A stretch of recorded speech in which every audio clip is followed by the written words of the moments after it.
Welcome back to another episode of the Aquademia podcast. I'm your host, Justin Grant. And I'm Maddie Cassidy. And today we sat down with GSA brand strategist and registered dietitian, Sherri Clerk. We sat down with her to discuss our online survey that really was focusing on consumer questions surrounding all things seafood. But before we get into this wonderful, great conversation, we want to remind all of you that we are on social media. We are on Twitter. Our handle is @AquademiaPod. If you want to contact the podcast for any reason, you can fill out our online form located at globalseafood.org/podcast. And if you enjoy this episode and you want to show your support, we would really appreciate it if you leave us a rating or review on whichever podcast platform you listen to us on. And while you're at it, you might as well subscribe so that every episode gets directly downloaded to your device when it comes out. All right, I think that's it for this intro, so let's get into this amazing conversation with our good friend, Sherri Clerk. We'll talk to you at the end.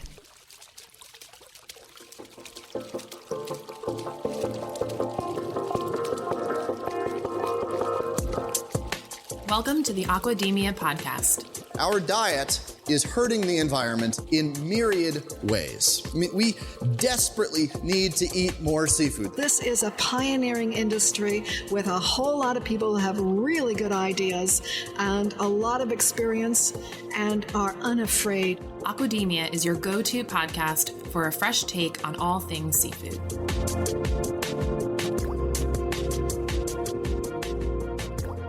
Sherri, thanks for joining us. Thanks for having me today. Sherri, you were on one of the first ever episodes, like year 5 years ago. So I'm really glad that we're finally having you back on. It's great to be here. National Nutrition Month. Yes. So we are going to be spending the majority of this episode talking about a survey that we had live for our listeners to fill out what consumers think about purchasing seafood. What are their fears? We just went through a variety of stuff, and I think a lot of you saw this survey. We posted it in many different avenues, and we had a ton of responses. So we're going to be able to really dissect some really valuable and accurate data. But before we get into that survey, Sherri, can you tell us a little bit about your background specifically in the dietetics realm? Oh, absolutely.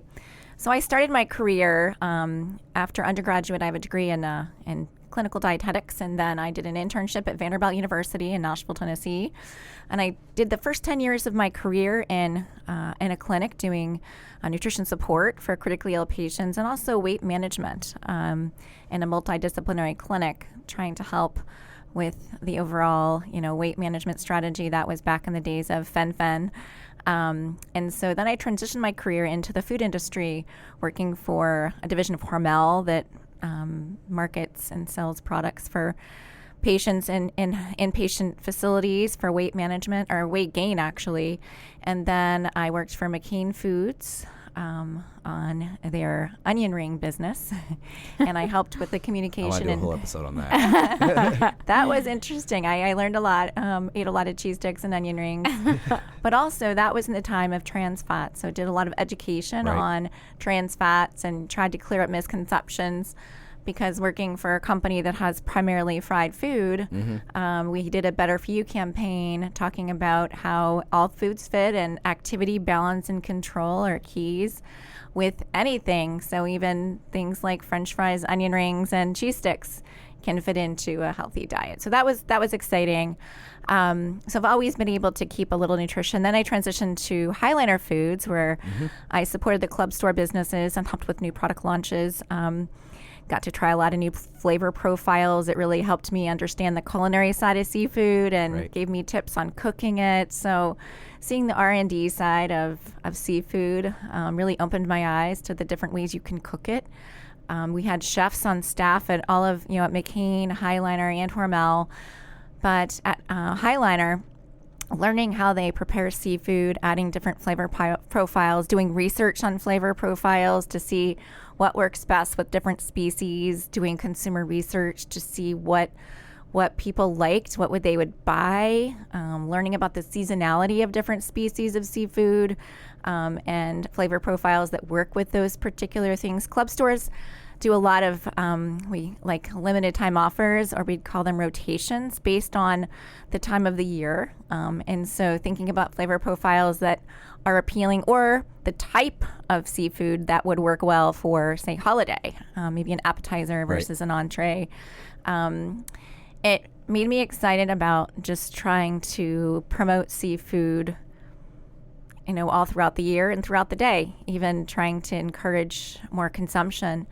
And that led me to GSA. I started here in 2017, and I really got to learn about responsible sourcing. And to me, protecting this valuable protein for future generations. And I'm a mom of 4, so I want my kids to be able to enjoy this protein, and others all around the world, because it is so important, and to educate on the benefits of farm-raised seafood. I think there's a lot of misunderstandings and hesitation surrounding it. So clearing up misconceptions and also learning what goes on behind the scenes has helped me communicate in my social circles, also in my marketing role. But even more importantly, just encouraging the consumption of seafood twice a week for all of the health benefits. Right. So here at GSA, I've had the opportunity to write content for our website, help with recipe development and food photography to showcase the eye-appealing and delicious opportunities we have with seafood, to try to help it be less scary. Right. It's definitely, we even conducted research here at GSA. Seafood is not consumed as frequently as other proteins, especially poultry. And how can we change that? I think by finding new ways to prepare it, trying to find out ways to make it more cost effective so it's not as much of a risk in your meal planning. That's been a great opportunity and a positive challenge for me to try to make people excited. And I have that same challenge in my family. I love seafood, and the rest of my family is not as excited about it. So for me, trying new recipes and getting the kids in the kitchen and trying to get them involved in the food preparation, which makes it more appealing as well. So that's kind of the long story with what brought me here. But I'm very passionate about nutrition. I'm passionate about seafood. I'm passionate about responsible sourcing. And it's a perfect fit. So I'm happy to be here today, and thank you for inviting me. Well, thanks for being here. So as Sherri mentioned, March is Nutrition Month. So if you're listening to this episode soon after it comes out, it's still Nutrition Month. And we wanted to do a special spotlight on the nutritional side of seafood, and also just do some reflection on what consumers think about purchasing seafood. Like, what are their fears behind it? What do they think about when they're buying seafood in the store? What goes through their mind? And then what do they do once they get home with that seafood? So a few months ago, we launched a survey all about this exact topic. So we're excited to go through the results with you today, Sherri, because Sherri is going to have like a special lens that she can view all of this information through. And then at the end of the survey, we opened up a question box for anyone to submit their questions for our registered dietitian. So we have a bunch of questions from the audience that Sherri is going to be able to answer. So let's get into it. Sounds great. Okay, so the first question on the survey, which is a pretty essential, basic question when thinking about purchasing seafood at the grocery store, and that is, do you prefer fresh or frozen seafood when grocery shopping? And I was actually pretty surprised by the results here. So the majority of people, just by a hair, 46% said I enjoy both fresh and frozen seafood. 42% of people said I enjoy fresh seafood, and only 12% of people said only frozen seafood. All right. So, Sherri, before you answer, Maddie, do you have a preference? I by far prefer frozen. Okay. Just because I like to go grocery shopping like infrequently, like maybe once every 2 weeks. Yep. So I prefer getting frozen because I don't know when I'm going to cook it. Yep. So same with me, because I also have 2 children at home, and now that they're old enough to be playing sports, that we can create a whole 5-week school week menu or dinner plans, and I would say 20% of the time we actually get to follow it because things get really crazy. So I can't buy something that that's not frozen that we are almost forced to have to cook at an odd time because we got home really late. So frozen seafood, I mean, I do buy fresh if it's like the weekend and I know like, hey, I'm going to be able to bring this home. We're cooking it tonight. But so Sherri, based off those results, is there a reason why, say, there's a majority of people that said that they don't actually buy frozen, why they should consider it? Is frozen seafood something that we should be scared of? Is it not as nutritious? Like, is there any misconceptions there? Definitely. Frozen seafood should be considered. It actually could be fresher than fresh, depending on where you get it, because the way that it's processed, sometimes it's frozen at peak freshness, and so the nutrients are preserved. And then, as you mentioned, it gives you the flexibility in your meal planning, so you can cook it whenever you want.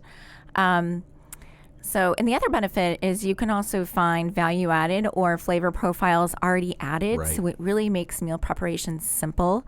It almost takes longer to preheat the oven than it does to put it in the oven and cook it. Yep. So it does allow more flexibility. I think, and also given, the seasonality, you can see different flavor profiles. Retailers, sometimes they have their core items, but then they oftentimes bring in new items.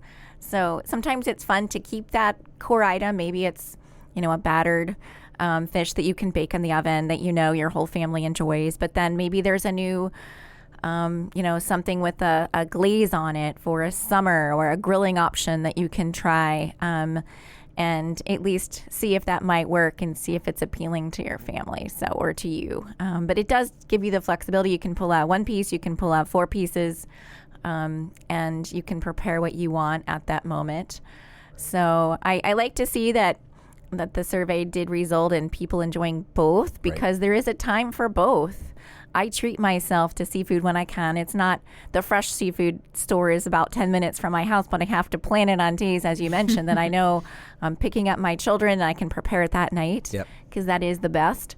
But it's super quick and easy. You can, once again, preheat the oven, or you could throw it on the grill in some aluminum foil if you don't want a big mess. You could cook it in the skillet. I've gotten more creative with that. I was always nervous about the smell when I cook fish in my house, and my family used to complain about that. But I feel like I've figured out ways, not to have it splatter, or to bake it in the oven. And I learned some tips when I was working at Highliner. Even if you have an item that you don't want to dry out, you can even stick a little bit of water, or if it's a glaze, in the bottom of the baking dish. Sometimes that helps keep the moisture in. And then if you don't want to mess and you're in a really big hurry, you can stick a piece of aluminum foil down before you bake it. And that makes cleanup so much easier. And also the smell, then everything's gone and you don't have that smell. But a lot of times it's when it's cooked at too high of a temperature, what oftentimes dries it out, which you don't want. So cooking it slower, and I haven't had an issue. So I think with practice, as with anything, with practice and time, you learn what you like, you learn the favorites. And sometimes if you put like a more basic flavor profile on a seafood, then it's something that people recognize, and we're willing to try, because oftentimes you can use the same recipes that you do for chicken, for like a white fish. Right. So it's not as intimidating as I initially thought too when I was entering the seafood world. So I was happy to see the results of the survey. And so I just want to reiterate something that you mentioned about frozen seafood, which is when it is frozen, if it is fresh upon that time, it locks in all of that nutritional value. It is not lost. And Correct. I think that could be a misconception where, this is frozen, so it may be lacking in some of that those nutritional areas that people care about, but that is not true. And that is for everything that's frozen. Frozen vegetables and everything, all is depending on the time. If they freeze it once it's harvested, then it maintains all of that high quality nutritional value. Absolutely true. And it also tends to be a better price point for anything, So I think the nutritional value, the freshness, and the cost are 3 very good reasons to make frozen seafood or frozen food in general part of your regular menu. Well, speaking of cost, that almost is a good segue into question number 2, which is cost a factor when purchasing seafood? So this was, let's see how we did this question. So this was a rating system. It was 0 through 4. 0 meaning cost is not a factor in my decision making when buying seafood, and 4 is cost is really important, and I will make sure to buy something that's maybe more in my budget. So those results were cost does not matter. I'll buy whatever I like. Price doesn't matter was just under 8%. 1, next step up, where costs I kind of consider 15%. 2, which is in the middle of the road, was about 40%. 3, 23%. And 4, cost is really important, and I pay attention to it, was 15%. I'm not really shocked by those results, and we had a ton of responses, and I do think, and Sherri, this is for you to answer, but when I look at that, that's kind of aligned with what I do, right? Like, I know that there are certain seafoods that I really enjoy, and I know that they're going to be a little bit higher price. Like scallops, for example, is something that I really enjoy, and those aren't the cheapest things that you can buy, but they're very willing tasty, to pay more. But I'm willing to pay more, yeah. Especially for a special occasion. Right. I think that's, sometimes maybe once a week we try to, treat ourselves to a dinner that we really enjoy. Mm-hmm. And when you have time to sit down as a family or, with a friend and really enjoy it, not be in a hurry. Mm-hmm. So sometimes you spend a little bit more on those nights when you're preparing food. But if you want something, like I do think most people do care. And I think there's 2 things you consider. Also brings you back to frozen. Frozen is a very cost-effective. Some of the whitefish tend to be a little bit cheaper in price. So if you go to the fresh counter, you can see, and you can basically look up a recipe on different recipe platforms, right. Or we even have some recipes on our BAP website. The Seafood Nutrition Partnership has excellent recipes that have been tested and developed by chefs. And so I feel like they're a little lower risk when you know that. And you can also, one thing I do is when I look at recipes, look at the ratings to see, 5 stars versus 4 stars, and look at the reviews and see if there's any recommended changes to the recipe. But in terms of cost, if you purchase frozen, the other thing is consider the whole meal versus just that protein in your cost. So, for instance, you could serve it with, a rice or a potato, which tends to be lower budget. Realizing that a serving size is 4 ounces. A serving size is not the whole plate. It's not half the plate. It's a portion of the plate. And one thing that we have in North America is a bit of portion distortion. We're used to seeing very large pieces of fish or seafood on our plate when we go out to dinner, which could be you're serving for more than you're serving recommended allowance for the week, right? Which is great. It's a good value when you're going to a restaurant. But keep in mind when you eat at home, 4 ounces is not a lot. It's like the size of a deck of cards, the size of the palm of your hand, and you can balance that out with some vegetables and a starch, maybe a dinner roll, to bring the cost of the overall meal down. And then also look at the protein sources that you have on your menu over the course of a week. So balancing it out over a course of a week and over the meal to make it work.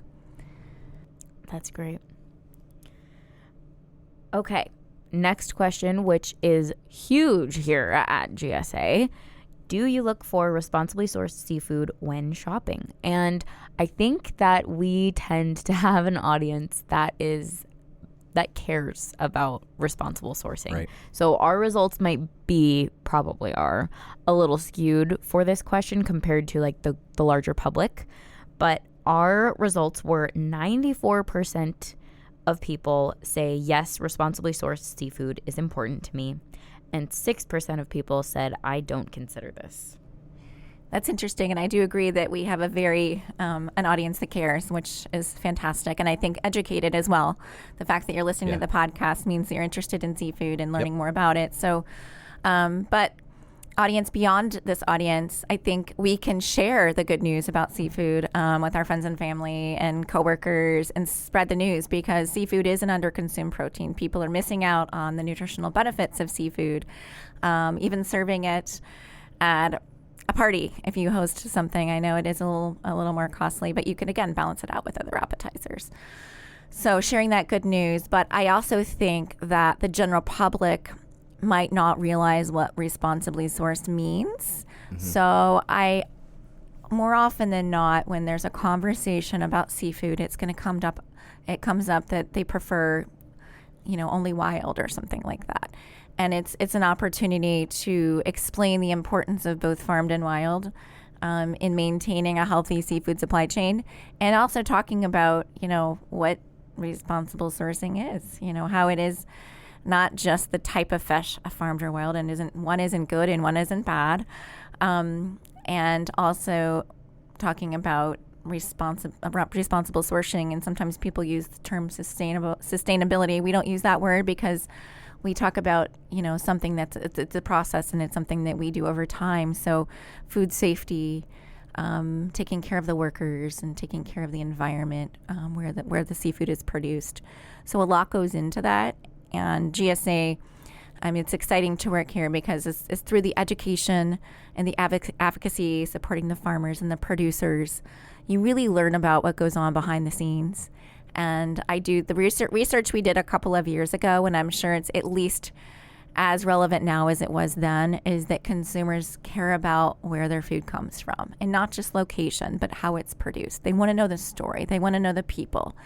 When you have an emotional connection with where your seafood or any food comes from, it just makes you feel stronger about your purchase. It makes you feel better about your purchase. And there's more and more education about food production, I think, in the media now. So it's our job to help clear up misconceptions and encourage the healthy protein, and twice a week consumption is what's recommended to benefit from the nutrition, the vitamins, minerals, protein, omega-3 fatty acids that you can get in seafood. And I think that retailers, restaurants, right, because they are now educated with that, they're almost, I wouldn't say forced, but because the consumers have shifted into being really aware and asking these questions, that now as servers or seafood counter workers, whatever, they're fueled with those educational pieces, so that when someone asks those questions, they can proudly say, oh yes, this is absolutely responsibly sourced, this is where we get it from, this is how it works, if you want some more information, this is where you can go. And to kind of be proud to not say, well, actually I don't know the answer to that. It's, oh no, we do have the answer to that, and hopefully this answers your question. And so it's very true. And a lot of times, if there's a particular retailer that you shop at, they oftentimes have a seafood sustainability policy or information on their website. So if you want to learn more, that's a good resource to find out what they're doing. And if you have questions, you could certainly ask. A lot of times there's a contact us availability, and you can find out. And sometimes by asking, it makes them think about things too. So we're all in this together. Mm-hmm. All right, I'm going to move on to question 4, which is, which barriers prevent you from trying new types of seafood at home? Another question that got a ton of responses. So what barriers prevent you from trying new types of seafood at home? 24% said the fear of ruining the recipe. 26% said taste. And 50% said the price of seafood. I think we talked a little bit about price and some alternatives that hopefully can help that 50% of voters figure out maybe a more creative, cheaper way to still get that seafood at home. But for me personally, before I hand it over to you, Sherri, taste, if it's a new seafood, I would probably try it at a restaurant first, or at Seafood Expo in Boston, which we just came back from, because there's a lot of new seafoods that are being cooked by professional chefs now at booths, so you get to try new things, and sometimes then you can take that home and cook it without that fear of not knowing what the taste is going to be. But fear of ruining the recipe, for me, that can be a big, if it's not as simple as, put this seasoning on it or coat this glaze on it and stick it in the oven. If the recipe is a little bit more complicated, I am definitely not the best cook in our household. My wife is also a registered dietitian, and she loves to cook, so she doesn't have the same fears that I do, and she's constantly telling me, Justin, you're doing this wrong. So I'm like, okay, well, show me how it's done appropriately. But what's your take on these results? Sherri? I think they're very true and they're reasonable concerns for sure. And I think, at Highlander we used to call these fish shoes because that's my good. gosh, I wish I had heard that before. Yes. That's I sticking with have me. not heard the that. fear of ruining a recipe or the smell or the taste or the cost. It's just a little more risky because it's not something that we're as comfortable purchasing. And we did have the conversation about frozen and the value added, which means flavor profiles are already added. That is an easy way. Trying in a restaurant, as you mentioned. And even at a restaurant, sometimes like this might be a big treat for you. And do you want to choose an item that you might not like and spend $30? That's a risk. So one thing that I sometimes do with my husband is we get two different things and we share. Yep. And he's not as much of a seafood lover as I am, but he's trying to be healthy and he knows that it's a good choice. So that's one way that I get him to try things, and then we both get to experience something different. It's lower risk. So if one of us likes one of the other entrees better, then we trade. But it makes it fun. That's a good strategy. Yeah. Actually. We're both foodies, so but I'm definitely the seafood lover. Yeah. So that's one way. I do believe that there's so many more recipes available, and you can read the reviews before you go and buy the ingredients and prepare them. And I find it really helpful. And if it's something that I'm nervous about, I usually look for a recipe that has like 5 stars. I tend to use Pinterest, but there's so many options out there, and you can search the type of seafood you're in the mood for. My family didn't used to be as excited about salmon, and 2 of my 4 kids will eat it. My husband's okay with it, but now I've found some recipes that we all enjoy. So sometimes it does take time, and again, that is a risk for cost, but you could buy, even if it's a half a pound, and start by feeding half the family this recipe.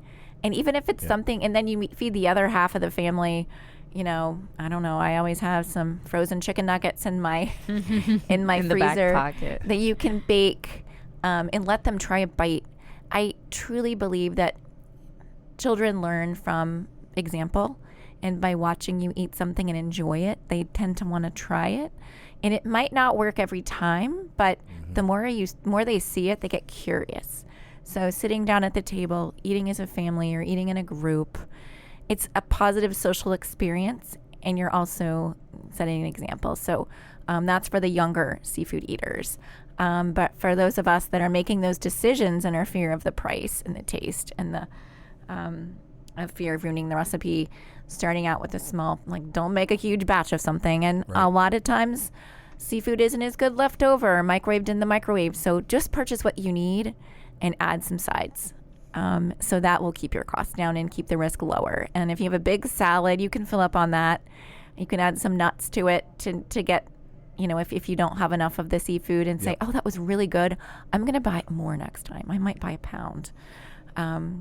Also realizing that, when you cook seafood, one thing that I pay attention to is the thickness. When you purchase, if it's got a very thick center and, thinner on the edges, sometimes I fold them under. That's just something I've found to work, so it cooks more evenly and it's not dry on the edges and raw in the middle.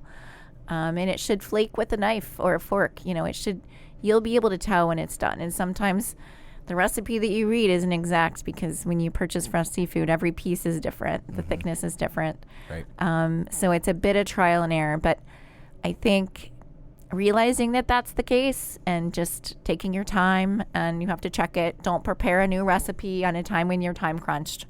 Do that on the night or the day that you have time to enjoy, and really take your time, and then it tends to be a little bit lower risk. I think for any of our listeners who have young children that are hesitant to try seafood, something that just kind of clicked in my mind as you were talking, Sherri, was that consistency of exposure. It's if you try to throw a plate of seafood in front of your child and say, this is what's for dinner, this is your only option, then the hesitation gets even more stronger, and then that fear sets in, and then they almost have this, they shut down, and it's really hard to get them to try it. So I've noticed I sushi a lot, and my daughter has started saying, Daddy, I really like watching you eat sushi, and so she just stares at me, which is kind of weird. But I eat sushi with chopsticks, so she watches how I'll put a little bit of ginger on each section, and just the other day she's like, I want to try a bite, and I was like, oh, okay, definitely. And then my son also wanted to try a bite, and they have now gone from that to trying shrimp. When my daughter was really young, she used to eat mussels with me a lot. She was so young that she didn't really have that fear of, oh, this is whatever, like a texture thing maybe. And so I have a ton of videos of her and I just opening them up and her eating them. And then something happened where she just was like, nope, not doing this anymore. But because I constantly eat seafood at home and they just see that as a normal thing, and I'm saying, hey, this is what Daddy's having tonight. You guys are having this, but if you want to try a bite, let me know. And I've been doing that now for months in front of them, and now I'm starting to see the curiosity setting in, and it almost empowers them to say, I'm now making the decision to say, I'm ready to try this, and I'm hoping that continues, and who knows where we'll be a year from now. Hopefully that will be what I'm eating, they'll be eating, instead of kind of doing things a little bit separately. But it's worked. That's a fantastic approach. And I've got 4 of different ages, and my older 2 will eat those type of things as well. They've seen me. I love sushi. I love seafood. And my son, who's 14, he's been eating oysters for a couple of years, but he just went out with my husband. He's an expensive date. Expensive. That is very true. I was thinking that when you were mentioning the sushi, your bills go up exponentially when they start to enjoy these things. But it is really special to do that together. And, right. And there are ways, they can do some sushi choices that aren't quite as expensive. That's true, right. It is fun. And mussels you can make at home, and they're not hard. Mm-hmm. So I think, and there's so many different, then they dip it in the bread, and it's just it's a fun experience. And it can be a special occasion food that's not as expensive as some other seafoods. So, and then they can learn about the seafood too. So I think it does make it fun, but I don't force my kids to try anything, but I'm like, you should try, you might like it. And then if they say yes, they do. If not, they might try next time. And just because they say no once, you don't want to give up. That is right. Mm-hmm. Sometimes we try the 2-bite club, depending on what it is. Mm-hmm. Like everyone's got to be in the 2-bite club, and they end up being like the 2-nibble club. But you know what? The smallest bite. Yeah, right. It's better than nothing. They're keeping an open mind as best they can at their age, which is fantastic. Yeah, that's key. You cannot give up after one failed attempt. Sometimes it can take 15 times. I mean, I think there's even a statistic out there of like introducing new foods, how many times it really takes before someone actually determines that it's not for them. Right. It might be 15 or something like that. I don't know.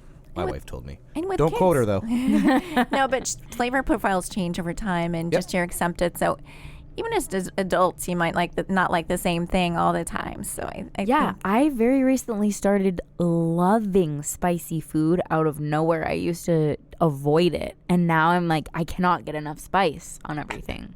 I don't know what happened, but I'll take it. It's fun. That sounds great. You can even make seafood spicy. Yes. A curry, seafood curries are delicious. Ooh, so and you can buy the pre-made marinades, and you can add some vegetables. Super easy. So it's fun. There's some really nice frozen shrimps that comes with some really spicy like dipping sauce. Ooh. That's for me. Those are like the Super Bowl or anytime I'm watching sports, I'm like, I need to get my shrimp in that spicy chili dipping sauce. Oh, that is delicious, yes. And that's the other thing with trying new things, using a dipping sauce or a glaze or a sauce. Yes, that's a great point. It tends to, especially if it's a flavor profile that you like, it's a nice way to ease into it. All right, where are we at, Maddie? All right, next question. Do you consider yourself an educated seafood buyer? And 70-ish% of people said yes, 16% of people said no, and 12% of people said, I wish I was more educated. So Sherri, for those people that said that they don't consider themselves educated, or the people who say, I wish I was more educated, what sort of resources or recommendations do you have for those people that want to learn more? Can I add 2 before we even get into that? What do we need to what constitute an educated seafood buyer? Ooh, right? So because we didn't really ask for elaborations for this specific question, as I was answering it, I was like, well, do I consider myself an educated seafood buyer? And I'm like, okay, well, I understand what responsibly sourced is and what to look for, but there's more to it, I'm sure, than just that. So maybe we can talk about what does it entail? Right. It's very subjective, you're right. And it depends on the person that's answering the question. But Yep. I guess for me, being educated would mean like how much you cook. Do you cook it with the skin on, the skin off? How do you thaw it? That's an interesting one. Like value-added frozen seafood, you don't have to thaw. But there's always, when you buy a prepared seafood or even an IQF, which means individually quick frozen, filet at the grocery store, at a club store, they have thawing instructions right on the package. So they make it clear how to do it. But I guess I don't know what I would. I consider myself an educated seafood buyer because I work in the seafood industry and I've learned through time and as a dietitian. But I think it's knowing that it's good for you. I think people would say that that's something that they want to fit it into their diet because it's a healthy protein source. Knowing that it's protein, knowing that most people know that it has omega-3 fatty acids. I think that's a benefit of seafood. Where it's produced, I don't think would be as common. And I think some people think they're educated and they think wild is better than farmed, and that would maybe be a false perception. So I imagine that more people consider themselves educated that might have misinformation if it were to be maybe not this podcast, but people in the general public. So I think continued education by retailers through point of sale in store, having seafood counter personnel equipped to answer questions, even if it's how much do I need for 4 people? Those kind of questions that it's not as clear. You see these big fillets of fish and they're going to cut it for you if you're in a seafood market. A lot of times if you're at a retailer, they have them pre-cut and portioned. But using the resources. And then also online, I think reaching out to educated or to credible sources like GSA, Best Aquaculture Practices. We have a consumer page on our website that goes over nutritionals, where it comes from, what it means, the different steps in the production process, which might not be something that the average consumer would know, but knowing that there's a place where feed is made, and there's a lot of work that goes into creating a diet for the farm-raised seafood that mimics or is very similar to that in the wild. Ton of research. So that a hatchery is where eggs kind of like are formed, and great care is taken into making sure that they're preserved and maintained so that they develop into a healthy fish. And then also how it's processed and food safety. So I think we probably know more than the average person, but this type of information is available on our website. The Seafood Nutrition Partnership is a wealth of knowledge as well. They have resources that are by scientific experts. They have forums that they continue to gather information and report it. So they're an excellent resource. And your retailers' websites, they usually work with third parties or credible sources to make sure that the information that they're displaying on their website will be helpful to their consumers. So there are a lot of places you can go to become more educated and to clarify any questions that you might have. All right, so we're going to move ahead to the next question, which was, are you more likely to try a new seafood dish if it is prepared for you at a restaurant? 81% said yes, leaving 19% that responded no.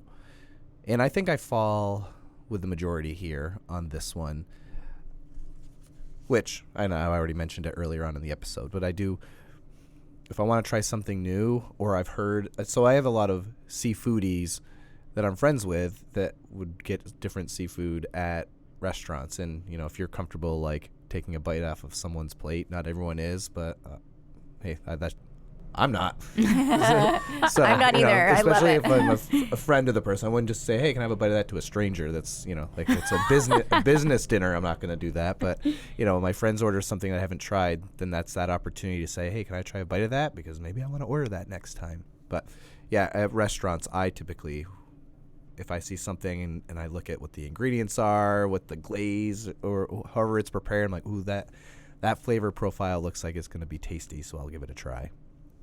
No, I think it's unsurprising that was the response because restaurants tend to make it taste so delicious. Sometimes, it's higher in sodium, and that's definitely a flavor enhancer. I feel like I tend to use less salt at home, but a lot of the sauces and marinades and preparation methods. And then they have oftentimes better quality cooking surfaces, grills, high-end stoves. It definitely cooks it so well. Not to mean you can't do it at home, but it's a great place to try it and share or get a couple of different things for the table and get some sharing plates. I love to do that. But I do think, choosing it also depends on where you go. I think I wouldn't order seafood at every restaurant, I think. But if they're known for seafood, right. maybe if they have seafood in the name, then you definitely want to give it a shot. Yes. But if it's just like the only item on their menu and you don't really know if that's their specialty, I might not be as inclined to get that item. But more often than not, I do, because it's my opportunity to get my one serving per week from a restaurant and the other one from home. Because even though I know I'm supposed to get 2 servings per week, I still have to make an effort. It doesn't just happen. But on those weeks, even if it's a tuna fish sandwich for one of my 2, it's a way to get it, Well, so. I mean, there's recommendations for how many servings of fruits and vegetables, and I think we struggle too sometimes with that. So it's, it's just kind of this ongoing battle that sometimes you really have to plan it out, and it doesn't always go to plan. But I do think being conscious of it and trying your best to meet what the recommended weekly servings are for whatever it is that you really try to get there. Well, building off of that, the other thing I love about seafood, and it's kind of going off track with this particular question, but I think we're so used to saying, oh, I can't have this, I can't have that, that's not good for me. The approach that I love to take as a dietitian is, what's missing in my diet? Am I getting all my seafood? Am I getting the fruits and vegetables I need? Am I getting the fiber that I need? Am I getting the calcium? And if you take that, what's missing versus what I need to take away, you're going to nourish your body versus just feeding it. And it's a much more positive approach to an overall wellness mindset. So I think I love working for seafood because you're never saying you can't have that. Yeah. It's always like, you need to get more. Mm-hmm. Oh, that's interesting. That's a perfect segue into the final question, which is, do you eat the recommended amount of seafood every week, which is 2 4-ounce servings? And shockingly, our seafood audience, only 40% of people said yes and 60% of people said no. So it's absolutely what you were just saying, Justin, and you, Sherri. You really kind of have to plan in order to get those 2 servings in, because not many people have seafood for breakfast. So that eliminates a third of your meals right there. Did we put what the recommendation was in Yes. this question? Okay. I thought we did. I just wanted to make sure that we weren't misleading our audience if they said, well, I don't really know what that is, so I'm just going to put no, because it's not like a whole plate of a giant fillet. Which you could, but then there's your 2 weeks worth. But you're right. Most people aren't eating smoked salmon for breakfast, although you could, and maybe that's your special occasion breakfast on the weekends. Oh, I wish I could eat that every Wouldn't that be breakfast. fantastic? A lot of times my breakfast is the crust from the peanut butter and jellies that I'm making for my children that day. But making an effort, even at lunch, if you're packing your lunch, you tend not to pack seafood because you can't heat it up, or it doesn't heat up as well. So the meal that we oftentimes think about is dinner. Now, I think the ways to add it to lunch or even breakfast would be through, tuna, which counts. It's still having a tuna sandwich, or the packets that you can get that are shelf stable and you can add to your salad at work and then shake some dressing on it. Definitely lower cost and great source of protein. I've done that. And I love adding berries and like more of a fruity dressing with maybe a little goat cheese. It tastes delicious. So there's ways to make it exciting and healthy and very filling, because protein tends to keep you fuller longer. And it's nutrient dense, the vitamins, minerals, the protein. And most seafood is low fat unless you cook it in a lot of oil, or if it does have fat, it's a healthy fat, which is beneficial for many things, including heart, mental health. And so, yes, we need to try to work on that. And I consider myself in that I need to work on it too. But well, I think it's a good goal. That's a good point, though. I mean, I think even when we're having this overall discussion, when we default to eating seafood, I generally am considering this as a dinner thing. I mean, and there's only seven dinners in a week. I know, that's a really good point. And sushi I usually try to have, it's usually a weekend because I'm out and about and I'll be either at a restaurant, but I'm not doing that during the week. Yeah, and I'm not doing that during the week. It's if I'm going to have seafood for breakfast or for lunch, that's something that I need to have planned and have actually considered and knew that I was going to bring that with me to work. And I think that's a little bit, it's not as challenging, but you really got to think about it. You do. The one thing I do with salmon, I will eat it leftover the next day. So sometimes I do purchase extra when I make it, and I don't prefer it warmed up, but I do like it cold on top of a salad. So that's another way that I can do it for lunch is putting it on top of a salad as it's left over. Then I'm also not wasting it. So it helps with the cost, decrease waste, adds another flavor to and it definitely fills you up. And you don't have that lull in your day when you eat a big lunch that's too heavy and, carbs are lacking protein. You tend to have energy and feel like you have a clear mind to get through the rest of the day at work. So that's something you can consider. I like your idea of bringing a salad, because I buy those tuna packets usually at the local market basket. There's always like 5 for $5. But then I realized that you could buy 3 and they're only $3 too. Because I was like, well, it says 5 for $5, so I got to buy 5. What happens if I buy 10? Is that deal not still going to be there? But I buy those a lot, and I can just keep them in your desk. Yeah, and I never thought I would be that person that has like a food drawer, and I definitely have a food drawer. Oh, me too. I have to. So I got all sorts of things in there. But yes. Doing it with a salad. Or crackers even, and some raw vegetables. If you're in a pinch, and I know my mornings are crazy, and usually my lunch is the last one made. So having like those things on hand or pre-cut vegetables that you make earlier in the week that you just grab and go and you can throw it in your lunchbox. Yep. But then you're also eating healthier and getting that variety and including those nutrients that, the tuna packets or any type of shelf-stable seafood or another option. It's not just fresh or frozen, so keep that in mind too. And goat cheese, by the way, is something that my wife has been buying a lot more of, and I don't know which brand, and not that we're supposed to spend an episode talking about cheese, but goat cheese on a salad Delicious. With tuna. Oh, and you can so throw good. you said, I even do like craisins or something like that. Blueberries, it's delicious. Yep. Oh my gosh, I love goat cheese. And the crumbled It's one goat of my cheese favorites. with seafood is delicious. And I get the inspiration, again, when you talk about getting seafood in restaurants. If you choose a salad and you put, say, salmon or something on top, I'm like, wow, this is so good. And I try to recreate it at home. So that's another way to decrease the risk. Try it in a restaurant and then attempt to make it at home or look up a recipe. So those are some things I use too as my strategies for making it work. All right, so we are now at the section of the survey where we had questions that were asked from our audience.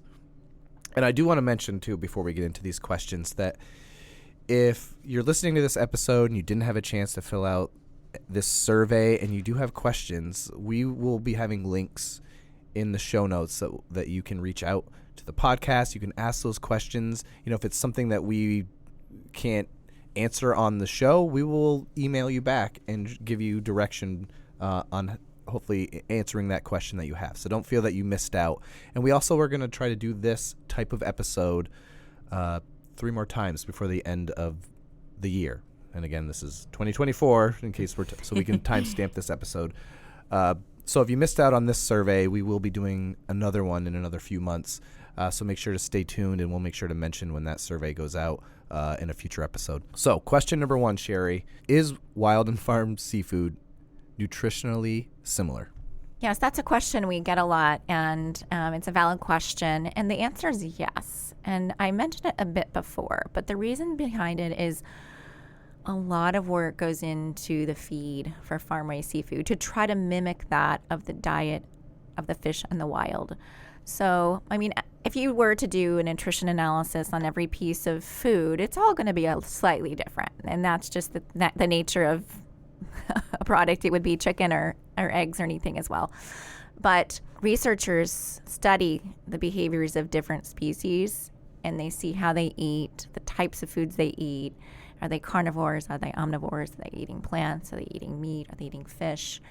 And then they're able to create diets using, sometimes it's byproducts from seafood that's produced that can't be sold, and they're able to use that into fish, or fish feed rather. And also, there are producers that just develop feed, and it's based on this research. So as a consumer, I would be confident in eating farmed and wild. And it's even more important to realize that by doing that, you're promoting the longevity of this species, or the health of the protein source rather, not species. Because if we were to all eat wild, we would deplete the resources.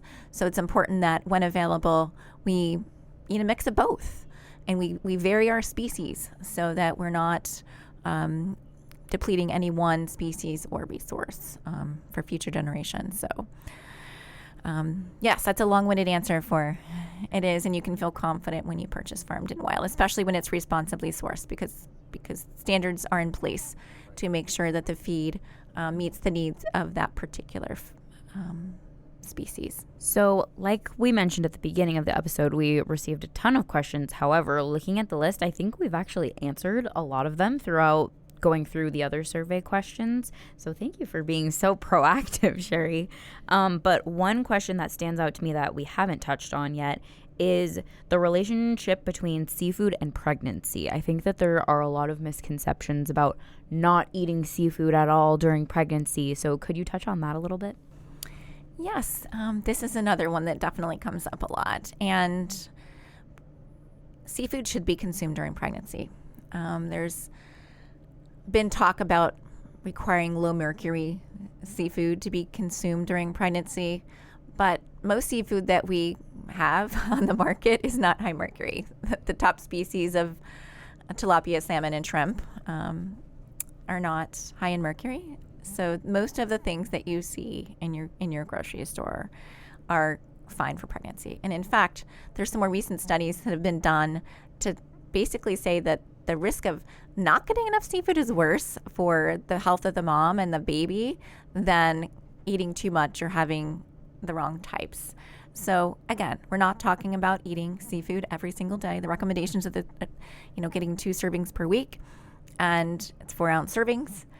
You have the protein, and then the vitamins and minerals in the seafood are thought to counteract if there were anything negative in the seafood.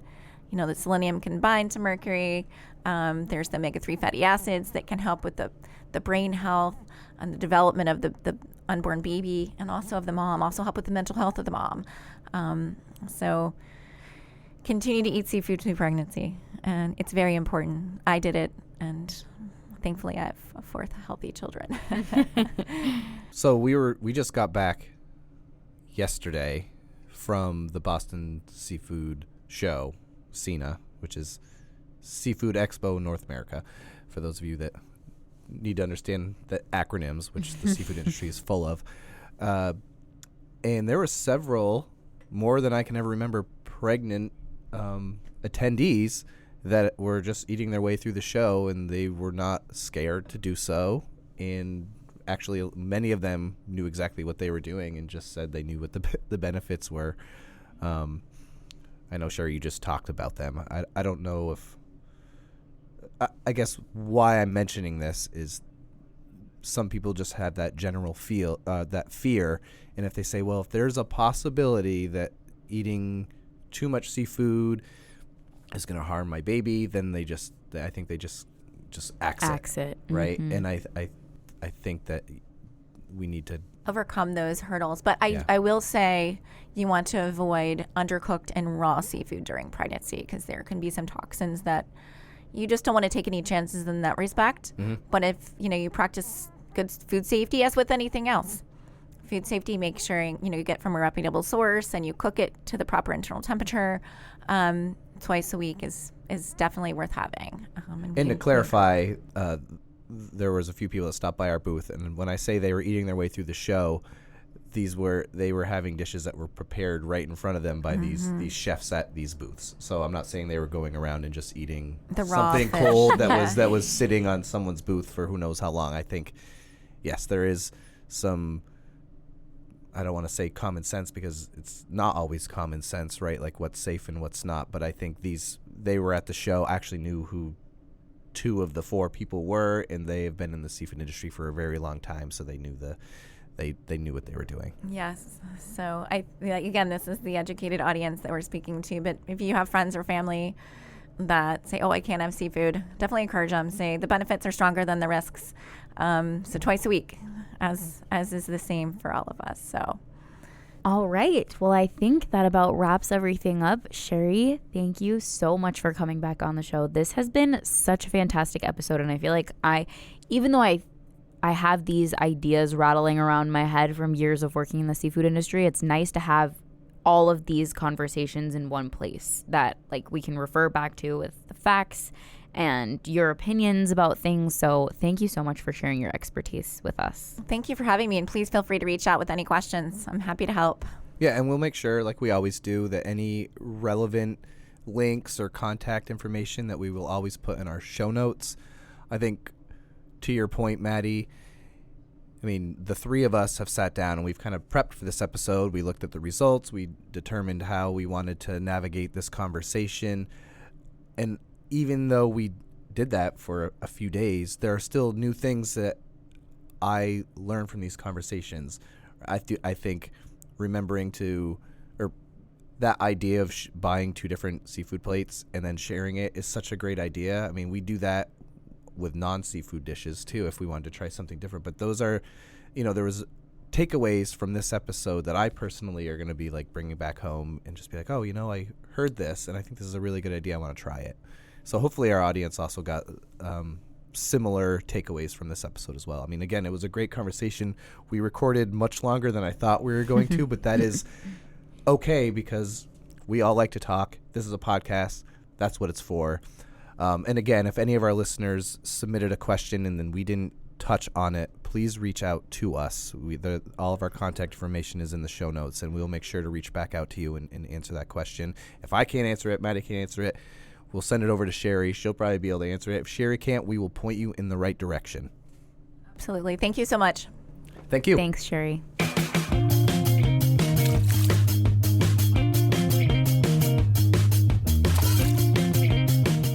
Folks, that was our conversation with Sherri Clerk. I hope you learned something. I know I did. I definitely did. I want to remind you that we are on social media. We are on Twitter at Aquademia Pod. If you want to contact the podcast for any reason, we do have an online form located at globalseafood.org/podcast. And you can leave us a rating or review on whichever podcast platform you listen to us on. That really helps us get the word out about the show. And make sure that you are subscribed to the podcast so that you can automatically get every episode downloaded to your device. We will talk to you next time. Bye. Ciao.